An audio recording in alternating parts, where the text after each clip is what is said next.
The bell above the door of the Starlight Diner chimed a cheerful, tinny note, a sound completely at odds with the man who had just stormed through it.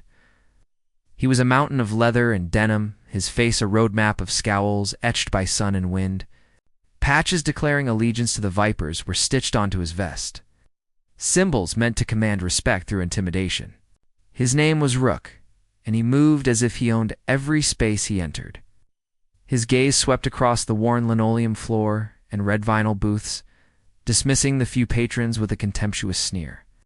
He was looking for the best seat, the one by the large window, and it was currently occupied. Yes.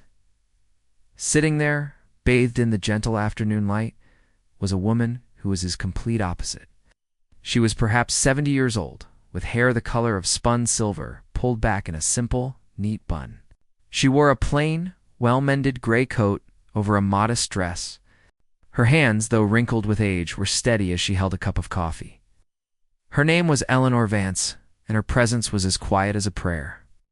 Rook stomped over to her booth, his heavy boots thudding against the floor like sledgehammers. He stopped, looming over her, casting a long, dark shadow that swallowed the sunlight she had been enjoying. "You're in my seat, old lady," he grunted, his voice a low, gravelly rumble. Eleanor looked up, her blue eyes clear and calm, showing no fear, only a faint, polite confusion. "I'm sorry," she asked, her voice soft but clear. He jabbed a thick, gloved thumb towards the seat. "My seat, I always sit here, so move." His words were not a request, they were a command, backed by the unspoken threat of his size and his affiliation.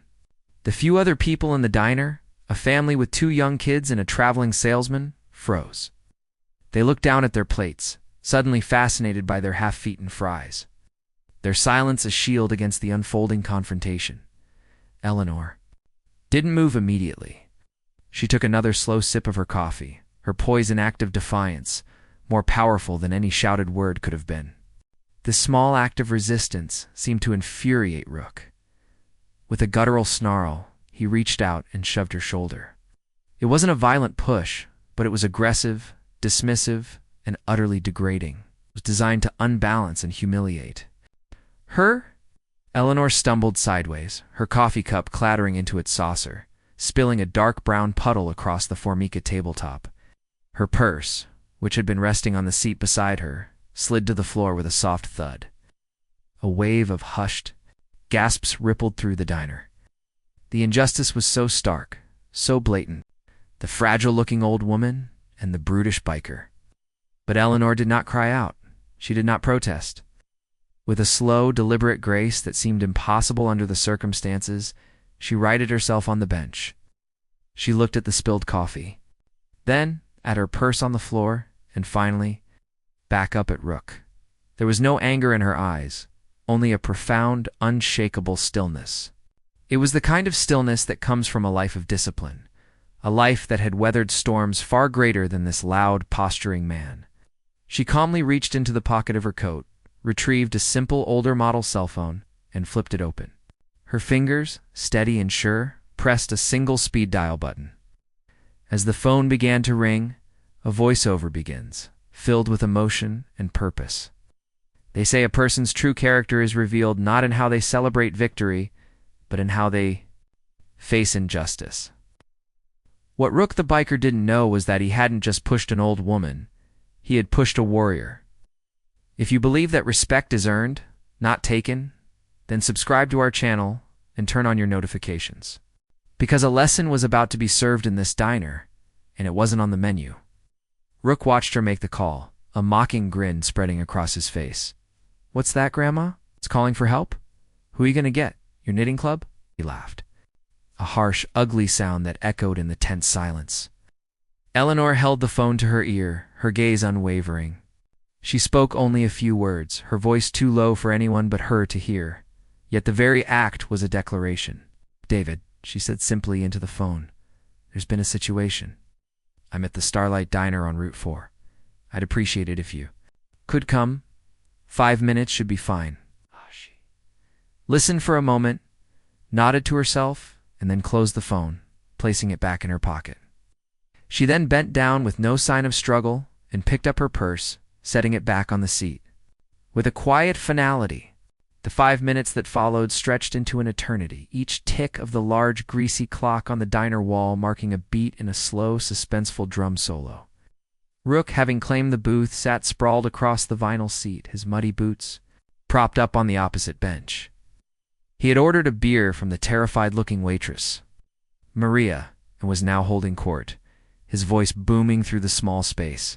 He seemed to swell with arrogance, fueled by the meekness of the other patrons and Eleanor's infuriating silence. She had moved to a small two-person table near the counter, a glass of water her only companion. She hadn't said another word. She just watched, her hands folded calmly in her lap. 5 minutes, Rook jeered, gesturing with his beer bottle towards Eleanor. Did you hear that? She gave her boy 5 minutes. He must be Superman to get here that fast. He chuckled, nudging a nervous-looking companion who had slunk in after him. My guess? It's some pencil-necked accountant who's going to show up and offer to pay for my beer. The other biker forced a weak laugh. The atmosphere in the diner was thick with unspoken tension.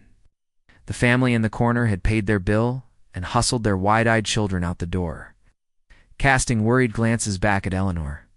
The salesman was trying to be invisible, hunched over his coffee cup. Only Maria, the young waitress, showed any open compassion. She moved to Eleanor's new table, her hands wringing a damp cloth. "Ma'am, are you okay?" she whispered, her voice trembling slightly. "I can call the police for you." Eleanor offered her a small, gentle smile that seemed to momentarily calm the air around them. "That won't be necessary, dear. But thank you for your kindness. Kindness is a strength. Not everyone understands." She glanced at Rook, and for a fleeting moment, a flicker of something ancient and powerful passed through her eyes. Pity. "He just doesn't know any better," she added, her voice a soft murmur. "He'll be here soon," the quiet confidence in her statement was more unsettling than any threat. It wasn't a hope, it was a fact. Maria looked from Eleanor's serene face to Rook's boisterous mockery and felt a strange shiver of anticipation. What kind of son had this woman raised? Rook, meanwhile, was getting louder, feeding off his own bravado. "You see this patch?" bellowed, pointing to the snarling viper on his back. "This means I've got an army of brothers. An army. We ride together. We fight together. If I make a call, this whole parking lot fills up with thunder. That's real power. It's not some phantom. Phone call to a mommy's boy." He drained his beer and slammed the bottle down on the table, making the salt and pepper shakers jump. He was performing, turning his petty cruelty into a spectacle for the captive audience. He was the wolf, and everyone else was a sheep. Saw Eleanor's placid expression and mistook it for fear-induced paralysis. He saw her simple clothes and judged her as insignificant. He saw her age and dismissed her as weak. He saw everything about her on the surface and understood nothing of the depths that lay beneath. The clock on the wall ticked again. For minutes had passed. Outside, the world was quiet. The sun cast long shadows across the asphalt of the parking lot. Inside, every person held their breath, waiting for a clock to strike an unknown hour, waiting for a promise to be kept. The 5th minute began with a sound. It wasn't the choppy, aggressive roar of a motorcycle engine that Rook had been bragging about. It was a deeper, more powerful hum, a disciplined and resonant thrum that seemed to vibrate not just in the air, but in the very floorboards of the diner. Rook paused, his sneer faltering for the first time. He cocked his head. "What is that?" he muttered, more to himself than anyone. Every eye in the diner, including his, turned towards the large plate glass window. Pulling into the gravel lot, with an imposing, quiet authority, was a vehicle that did not belong in a diner's parking lot. It was an olive-drab, military-grade Humvee, its sheer bulk and stark functional design a jarring contrast to the civilian cars. And right behind it, another one pulled in, parking with perfect practiced alignment. The engines cut out, and for a moment, an even more profound silence fell, a silence pregnant with shock and disbelief. The doors of the lead Humvee opened. A man stepped out, and the air itself seemed to snap to attention. He was tall and broad-shouldered, dressed in a pristine Army service uniform, the kind worn for official, important business rows of brightly colored ribbons adorned his chest, a silent, vivid story of a distinguished career. A silver eagle insignia gleamed on each of his shoulders, marking him as a full colonel. This was David Vance. He moved with an economy of motion, every step conveying purpose and an unshakable self-assurance.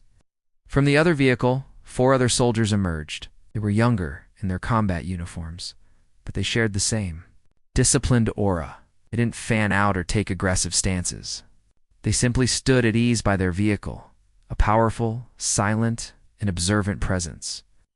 The bell on the diner door chimed its little tune again, a sound that now seemed impossibly fragile. Colonel David Vance stepped inside. He paused for a second, his sharp eyes taking in the entire scene in a single, sweeping glance.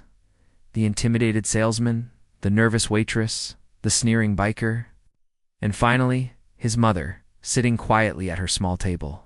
His stern professional expression softened for a brief instant with a flicker of concern before it was replaced by a mask of cold, controlled authority.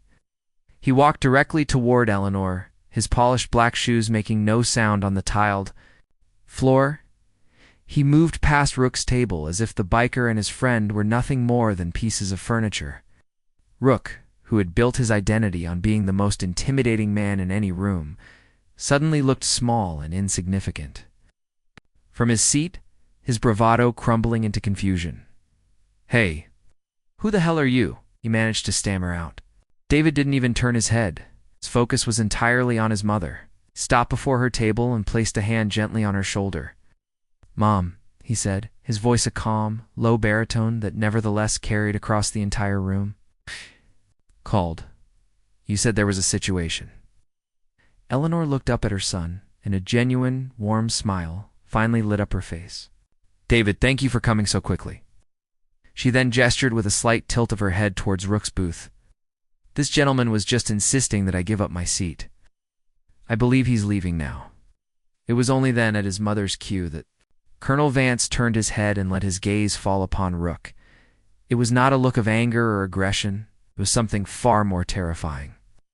It was a look of pure, dispassionate assessment, the look a predator gives to something that has ceased to be a threat and is now merely a problem to be solved.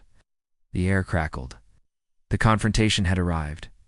Rook's world, built on a foundation of cheap leather and loud noise, began to dissolve under the weight of that silent, analytical gaze. The viper's patch on his vest, which he wore like a crown, suddenly felt like a child's costume. He tried to reclaim his dominance, to puff out his chest and reassert his presence, but his body wouldn't obey. He felt pinned in place by the sheer force of the colonel's personality.